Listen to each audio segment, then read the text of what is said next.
Good evening. Hope you're all doing well. Maseches Moed Kattan Daf Yud Tes fresh Mishnah at the bottom of Yud Ches Amud Beis, 3 lines from the bottom. We're going to be speaking for the next many blot about a lot of the halachos of Avelus. Hashem should bless us that we should not know from them, but we should know the halachos. It should be the type of Torah that we learn but don't need. It says the Gemara in Kosin Shtar Chov. The Moed, one is not allowed to write a Shtar Chov that someone owes you money on Yatif. But if the person's not trustworthy, or if the person has no food, Rashi highlights we're talking about the sofer. We're not talking about either of the Balei Din. The malva, the love, and nothing. It's just about the sofer. Then hareze yichtov. That's beautiful. It's a beautiful ashkafa. You're allowed to do something that would otherwise be usher in a vacuum, but because the sofer needs money, it's mutter to write. That's beautiful. I don't know. It sounds very nice. He's not really related to what's going on here, but he is allowed to write. Okay.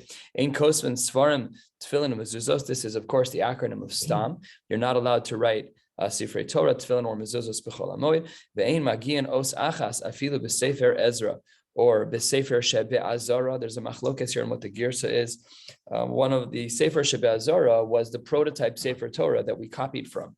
So we know, for example, that now all the Sefer Torah that we have are identical to one another.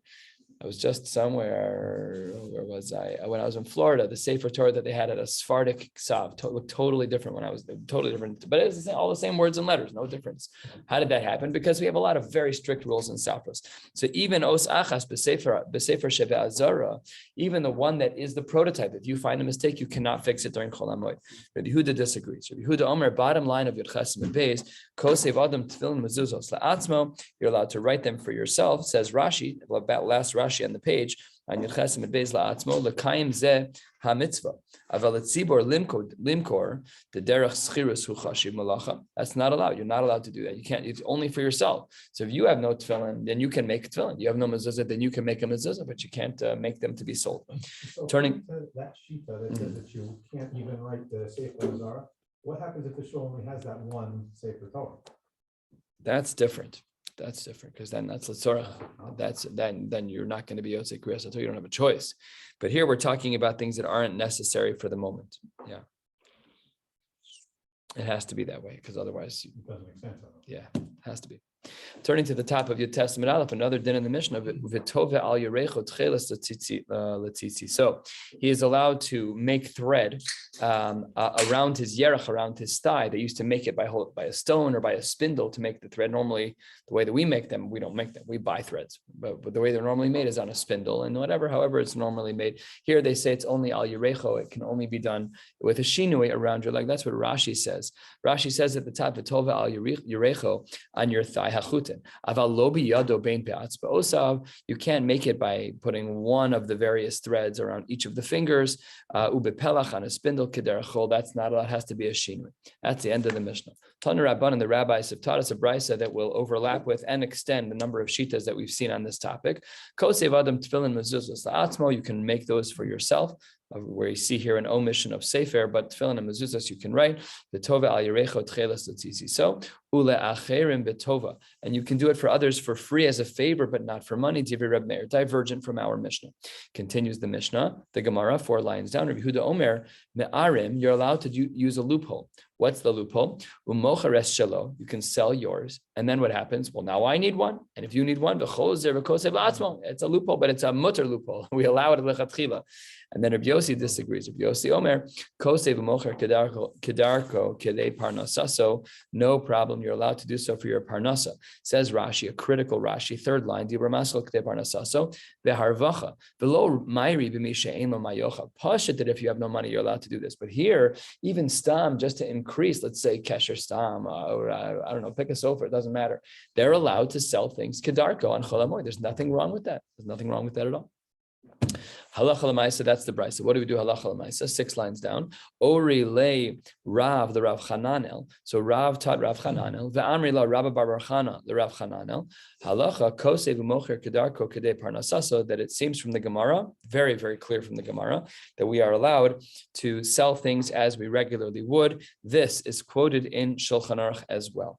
At the 2 dots, 10 lines down on Yud Tes Amud Aleph, let's continue. The Tova al Yerecho Tchelas. So we have a machlokes about a machlokes. Let's see. Tana Rabbanan Tove Adam Ayerecho Tchelas L'Tzitzi. So Aval Lo Be'even Divrei Rabbi Elazar. You're allowed to do it by tying it on your on your yerach, on your thigh, the various strings, and you can spin it in the right way to make thread, no problem. But you cannot use an even, a stone that was especially used for this. That's a sheet of Rabbi Eliezer. The Chachamim omrim af be'even, you're allowed to use an even. Rabbi Huda Omer Mishmo, he says in the name of Rabbi Eliezer that really this machlokes is different. Really, Rabbi Eliezer holds be'even aval lo be'pelach, that for sure the thigh, even the even, but not a spindle, not a pelach. The Chachamim omrim bein be'even, bein be'pelach. So we have a machlokes between Rabbi Eliezer and the Chachamim, but we don't know what the machlokes is. Is it version 1 or is it version 2? So how do we paskin? Says the Gemara, a third of the way down as we lead to the next Mishnah. Amar Yehuda Amar Shmuel B'chein Amar B'chia Bar Abba Amar Yochanan Halacha bein be'even bein be'pelach, that one is allowed to spin thread even on a spindle, and as well the halacha kosev kedarko mochrek de parnasaso. That's interesting. Why is this line here bichlal? It doesn't belong here. It belongs to the previous section of the two dots. We weren't even discussing that in this brisa. Okay, don't know. New Mishnah, halfway down, a little more than halfway down. Rahman al-Atsan, the person has a responsibility to do a burial. Hakoveres meso shlosh yemim kodem l'regel. If a person buries a family member 3 days before a regel, one of the shalosh regalim, or maybe not, we'll see. But lahimenu gzeras shiva, then the shiva officially ends. It's over. You're done. There is no more shiva. Shmona, if a person buried someone a full 8 days before the regel kicks in, so Shiva's over, and that day of Erev Yontif is day 8. So then, Batlu Himenu Gzera Shloshim, then really your Shloshim has ended. Mipnei Sha'amru, Shabbos Ola, Ve'enam of Sekes, because Shabbos, it counts as one of the numbers and it doesn't actually stop what's going on. So that's true by Shabbos, but regalim mafsikin ve'ein ola. But when it comes to a regel, shloshim is interrupted. Rabbi Eliezer Omer mishachara beis hamikdash, from the time the beis hamikdash was destroyed, and we'll see in a moment a very important Rashi. From the time the beis hamikdash was destroyed, atzeres is kishabbos. Atzeres shavuos does not interrupt shloshim as it would have in the times of the Beis Hamikdash. Rather, it's like Shabbos, where, right, we don't have avelus befarhesia on Shabbos. You're not allowed to say nichum avelim.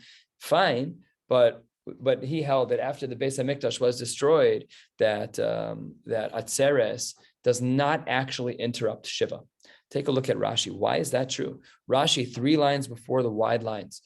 Rashi says, "Dibra maschal mishachara beis hamikdash she'ein la'atzeres tashlumin kol zayin ve'eino ela yom echad." There's no more tashlumin of the week that follows, and therefore you're able to have much more time on the holiday. The other 2 holidays have a full week of tashlumin; they're a full week long, so there's always tashlumin by korbanos. It's always zman korban, so therefore it interrupts. But when it comes to atzeres post churban, there is no 7 days of tashlumin, and therefore there's only 1 day of yontif midoraisa, 2 in chutz la'aretz, and therefore Rabbi Eliezer was of the opinion that with the churban beis hamikdash, that Shavuos was treated like Shabbos, and it would not interrupt Shiva or Shloshim. Rabban Gamliel Omer, a different shita, Rosh Hashanah v'Yom Kippurim kiregalim. Rosh Hashanah and Yom Kippur, it's not Pesach, it's not the Shalosh Regalim. So how does he treat Yom Kippur and Rosh Hashanah? He says they're like regalim. The Chachamim Omer might disagree with both Rabbi Eliezer and Rabban Gamliel. Lo kedivrei zeh, lo kedivrei zeh, they're both wrong. Ela atzeres kiregalim. Really, Shavuos is treated like a regel. Afal pi. That Rashi indicates that we have a full week's worth of korbanos only with a Beis Hamikdash and not without. However, Rosh Hashanah Yom Kippurim kishabbos. We don't seem to pass in this way. I don't think so. I think Rosh Hashanah and Yom Kippur interrupt the Shiva. Pretty sure. Yeah. Well, that's Rabbi Shlomo because it happened to him. By Sukkot. No, by Rabbi Shlomo. His father passed We away. paid a Shiva call on Erev Sukkot. I remember we were all sitting there. The only sacristance father also died there of Yom Kippur. They sat for a half hour, Right. Kippur, and that was it. So Yom Kippur does interrupt. Yeah. But So that means we don't paskin like this Mishnah, because there's got to be a dissenting opinion. But here it says that Rosh Hashanah of Yom Kippur is Shabbos, and Shabbos doesn't interrupt Shiva. So that means there's got to be something else at play here. maybe the Gemara will say something after, but the restriction of the 30 days, the shloshim is canceled at 8 days, if it's the 8th day. If it's 20 days, if it's 15 days, is that canceled also? Yeah, it's saying that as long as it's As long as been it's at full least Shiva 8 over. prior to the regalim, so days 8 until 29, whatever it is, it gets interrupted. Wow. And we'll see what the nafkamina is. And it's also, But if it's 3 to 40, whatever, Shiva will stop. but and then Shloshim won't can start go. until after the rega. Correct. And we'll see some of the details in the Gemara. It's a blend, like it's technically not shloshim. The Gemara, it's mamish the next lines of the Gemara. Well, let's just get into it because you're standing on the nerve here. That's what the Gemara says. Amar Rav, that when we say that shloshim is interrupted, gzeras batlo, the concept of the 30 days, Rashi says we're talking about shloshim here. The concept of the 30 days is destroyed, but yamim lo bitlu, there still is an issue on certain days, namely during those 30 days, there still are restrictions. Rav Shesha says, Rav Shesha Samar afilu yamim nami bitlu. He says there's no restrictions at all. What did Rav Huna mean when he said that there's no concept? What? V'chein amar Rav Huna. Thank you. V'chein amar Rav Huna gzeras bitlu yamim lo bitlu. He agrees that the concept of shloshim is ruined, but there still are certain days with restrictions within the shloshim. For Rav Sheshes Amar, the lenient opinion that afilu yamim nami bitlu, that shloshim is completely interrupted, not partially interrupted. So what does it mean to be partially interrupted? So says the Gemara, my taima yamim lo bitlu, and Rashi says this is a strange formulation. Normally, my taima, what's the reason? Rashi says that's not what it means here. 4 lines from the bottom, Rashi says my taima yamim lo bitlu. Rashi says klomar be'eze inyan lo bitlu yamim. In what way are the days still going to be treated like shloshim days? It's not really my taima. It's uve'eze ofen would have been like proper Hebrew. I don't know what we would have said. I don't know. Hechidami, I would probably be the right. Hechidami yamim lo bitlu. That probably would have been more fitting. I don't have a bigger picture for why this is the case. So says the Gemara. Oh, take a look at Tosfos. Second last Tosfos from the bottom. Rashi says, my time lo bitlu, hachi havanicha tfei ligros. It would have been better to write over here something a little bit different. Yamim le'inyan my lo bitlu. So Tosfos is clear. That's great. I didn't see that before. Tosfos changes the Gemara or says it would have been better. He agrees it's the girsa, but he says it would have been better to say, in what way are these days not batel, according to Rav and to Rav Huna. Anyways, the Gemara answers, what are the restrictions during this non-shloshim? And the Gemara says, she'im lo gilech erev haregel, that if one didn't get a haircut before the regel, then asur legalech achar haregel, then they're not allowed to get a haircut after the regel up until day 30. So there is some mitzias. It's like half 1 foot in, 1 foot out, where there's no shloshim anymore, bichlal, but yes, there's a restriction in haircuts. And the Gemara says, v'hatanya, and Rashi adds in siyata, that this is just an assistance. This is not going to be a question, but it's a support. Tosfos uses the language benichusa, v'hatanya benichusa. I still want to write a paper on this. When did the Rishonim use benichusa, and when do they use siyata? I'm very curious about that. I've just seen too many times where Rashi says benichusa. Of late, we've seen a bunch of siyatas. Tosfos here benichusa. I don't know the answer, but Tanya, the Gemara supports this idea that there is such a concept where when you're 1 foot in, 1 foot out on shloshim, that yes, there's no shloshim, but you still can't get a haircut. How so? If a person buries a loved one 3 days before a regel, so then it interrupts shiva. Good, that we understand. Shmona, if a person reaches day 8, Shmona yamim kodem l'regel, that's when they buried that person. So Shiva has completely ended. Then, but lahimenu gzera shloshim umegalech erev haregel. Then gzera shloshim is over. So there's no such thing as shloshim anymore, and you're allowed to get a haircut. And then here's the kicker for us. Im logi leach erev haregel. But if on that day, on erev Yom Tov, he did not get a haircut, then asur legalech achar haregel until day 30. Then you're not allowed to get a haircut until day 30. That is what the Gemara says is this threading of the needle of, yeah, there's no shloshim, but the days still have some degree of restriction. The Brisa continues, and this is going to help us to get to the rest of the page here. And it's a shita that we've seen already about mixas hayom kikulo, where one of the days of either Shiva or Shloshim, or maybe both, or maybe neither. There's a bunch of iterations that we'll see. Abashol omer muter legalech achar haregel shekeshem shemitzvas shlosha mevateles gzera Shiva kach mitzvas Shiva mevateles gzera Shloshim.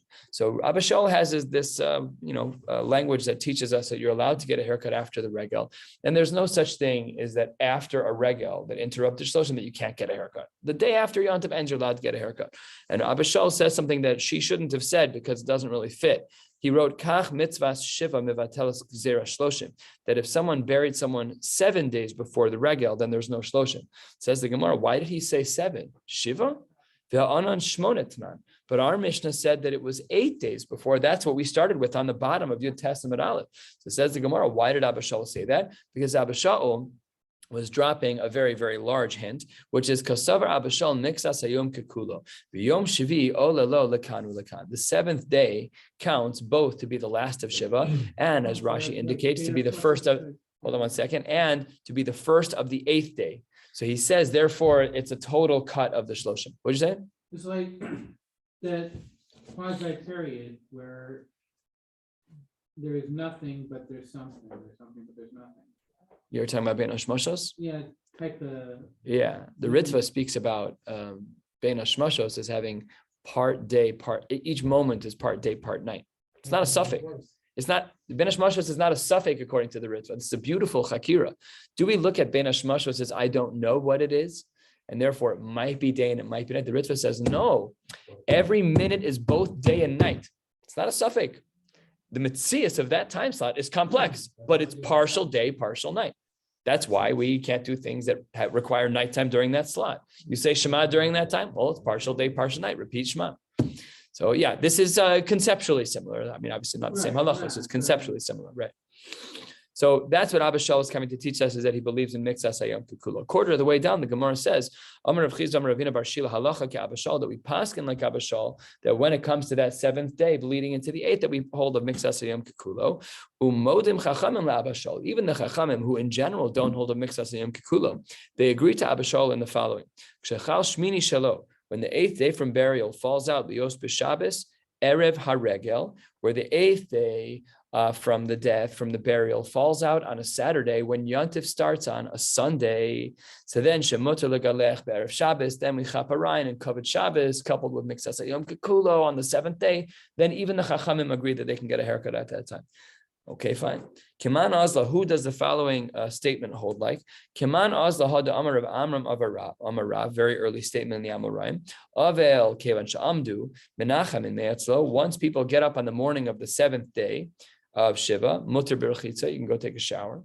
That's what we do, right? Shiva's over. You daven Shachris on that seventh morning, and then they sit for a second, and then everybody leaves, and then the family is on their own. They're done. They're done with their Shiva. Mixas Hayom Kekulo. Who's that like? Kiman, that's Abba Shaul. And obviously, we paskin like Abba Shaul because Shiva ends on the morning of the seventh. The Gemara continues a third of the way down. Amar Abaye, not so simple. Let's discuss. Halacha ke Abba Shaul b'yom Shiva. When do we say like Abba Shaul that it's Mixas Hayom Kekulo? That's when on day 7.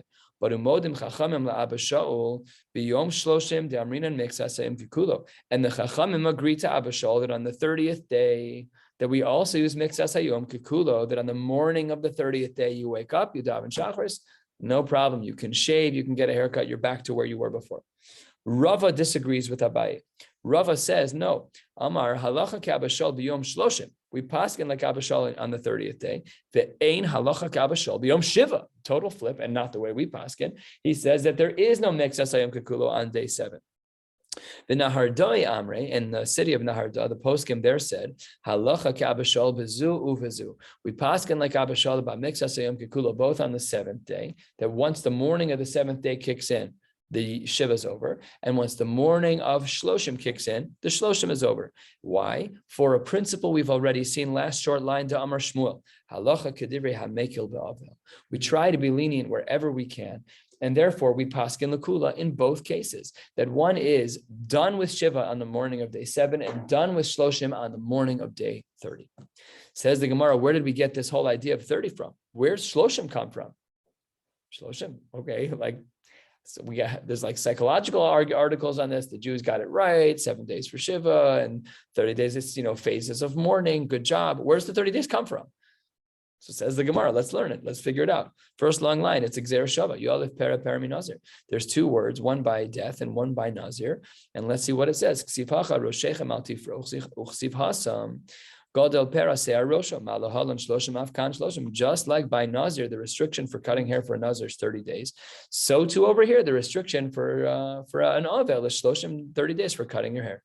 That's great, but how do we know by Nazir that it's 30 days? We've seen this Gzer Shava before. V'hasam in Alan, the Gemara says, a Gemara that we saw in Maseches Tainis, Amar Rav Masne, Stam Nazir Shloshim Yom. That Nazirs in general, when a person accepts Nazirs upon themselves with an unspecified time frame, we always assume it's Shloshim Yom. Why? My taima. Amar Kra. kadosh yihyeh, and yihyeh b'gematria telasan habu. Okay, so you should be a kadosh for yihyeh. You should be a kadosh for 30. And therefore, when a person says it's stam, we are under the strong assumption that it is 30 days. Sometimes you see that a gematria has real impact midoraisa. Gematrias are real. They're not, there's a way to do it. There's a method to the madness. It's not stam. You don't just get to make your own things up. But we see here that we learn multiple dinim in Shas from the fact that a Nazir is Shloshim Yom, and that's learned from a Gzeira Shava. That dinim of a Nazir apply, the dinim of a Velus apply. A lot can be learned from. 2/3 of the way down, 4 lines into the wide line. We'll go to the bottom of the page, 3 lines before the bottom, and then we'll call it a day. Amar Rav Huna Breder Rav Yoshua, Hakol Modin Kshechal Shlishi Shelo Lios Erev Haregel She'aser B'chitza Ad Ha'erev. That if the 3rd day of a person's from burial, if that Friday or Erev Regel falls out as day 3 of the burial, you're not allowed to shower on that until Erev, until nighttime. So the poskim say, what do you mean you can't shower until nighttime? So we know, of course, that you can't shower on Shabbos, your whole body. On Yom Tov, you can take a cold shower. That's what is implied from the Gemara, or a cold bath. No swimming pools, but you would be able to take. What? It's your interpretation. Right. It's exactly right. My interpretation of the words that are written on the page. I'm trying my best here.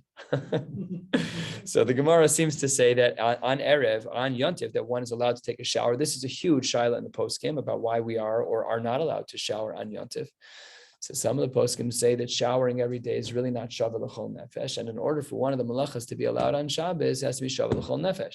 That's why the poskim go to town on people who smoke on Yontif. It's really not pasha. It might be Nisr Doraisa, might be a real Isser Mamish, because even though it's bishul, but it's not Shava L'chol Nefesh. It's not, and that's not something that everybody does. So therefore, it might not be mutter. Showering's different. Showering has changed over the years a lot. When I was growing up, you shower every day. That was how I was raised. I'm a rebel. I shower every other day. I'm fine. Nobody is. Look how far away you guys are all sitting from me. This is terrible. Well, what's the nafkamina if it's hot or cold?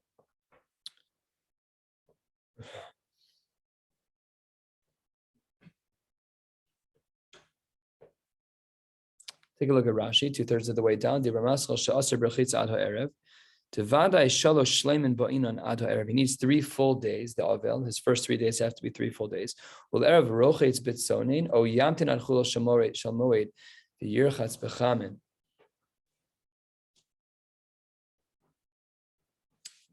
Maybe because they had to boil the water and it was shelo l'tzorech. Meaning we know that it's hutra. We know that you're allowed to boil water for the sake of cooking. So we've seen this in Shas before. Do we say mitoch shehutra l'tzorech hutra nami shelo l'tzorech? That's a discussion, that because we allow bishul for the sake of cooking, do we also allow the heating of water for other purposes? Good question. I don't know. I'm just projecting that may be what the Gemara is talking about. I don't know. Good question. Okay, I don't know. Anyway, says the Gemara 5 lines down. Amar Rav Nechemya, Bered Rav Yeshua, Ashkachtinhu l'Rav Papa l'Rav Papi, the Yasve v'Ka'amre, Halacha ki Rav Huna Bered Rav Yeshua. The 2 of them were sitting, and they were saying that the halacha is like this Amora, who says that an Avel on day 3, that's Erev Yontif, that he's not allowed to shower on that day. And Ika de Amre, another version of the same thing, that Amar Rav Nechemya Bered Rav Yosef, Ashkachtinu l'Rav Papi, u'l'Rav Papa, u'l'Rav Huna Bered Rav Yoshua, the Yasve Ka'amre, that they all agreed. They weren't just saying that they passed them like the other Amora. This other Amora was with them. This Amora of Rav Yoshua, Rav Huna Bered Rav Yoshua was there. And 8 lines from the bottom, 7 lines, I call Modim, Shimchal Shlishi Shalios, Erev Regel, Shasir Bechitza Ad Ha'erev. Last one for the day. Ba'amine Abaye me Rava. The Gemara has a big problem with that. It's not Rava. Abaye doesn't ask from Rava. Abaye and Rava were contemporaries, but Abaye's Rebbe was Rabba. And Rav Yosef, he learned from multiple people. So that's why the Girsa here on the side, that in the Gilyon on the side, it says that it has to be Rabbah, because that was not a normal dialogue. Normally, Abaye and Rava, if they're talking to each other, it's an halachic banter. Must give this, and how can you say that? But to say Ba Mineh, that I'm asking from you, that doesn't make sense. So the Gemara changes it to Rabbah. What was the question? Kivro beregel. If one was buried on the regel, regel olalo leminyan shloshim, o ein regel olalo leminyan shloshim. So the poskim discusses, the Gemara discusses this, I believe in Maseches Beitza, that it might be mutter to bury someone on day 2 of Yontif, on Yom Tov Sheni Shel Galus, and it's certainly mutter to bury someone on Chol HaMoed. So what we're asking about is, in either of those scenarios, do those days count as part of Shloshim? Why would those days count as part of Shloshim? We spent the last Amud talking about how a regel interrupts Shloshim. So the Gemara gives a beautiful argument. Check this out. The minyan Shiva lo kamibayli. I totally understand that Shiva, that's not what we're talking about. To lo naga mitzvah Shiva beregel. Then the halachos of Shiva don't apply in the regel. However, ki kamibayli, when I do have a question, is leminyan shloshim de kanaga mitzvah shloshim beregel mai. In Chol HaMoed, there are restrictions on Chol HaMoed that are the same as the restrictions of Shloshim. What are those? Take a look at Rashi, 6 lines from the bottom of the page. The Hanaga mitzvah Shloshim beregel, the beregel nami aser begihutz uvetisboras kishloshim. The halachos of Shloshim are the same in certain areas as they are in Chol HaMoed. So if the person's already buried, let's say day 1 of Chol HaMoed. So then you have day 2, 3, 4 of Chol HaMoed. Why don't we also count those as days that are Shloshim? Or do we or do we not? You're keeping the same laws. The way the days are being kept, you're following the same guidelines. No haircut, no laundry. What's the din? Amar le eino ola. No, you're right. Great question, because yes, you're looking at a halachic overlap of laws. The laws of Chol HaMoed do appear to be quite similar to that of Shloshim, but Afal Pikein, says the Gemara Amar le eino ola, that we do not count the days of Chol HaMoed as days of Shloshim. The count would start fresh after Chol HaMoed. We'll stop right here, and then we will pick up again tomorrow night with Daf Kaf. What? It will also Shiva would start right after. Oh, for sure that. That's what the Gemara said. Lo kamim. Yeah, exactly. So the Gemara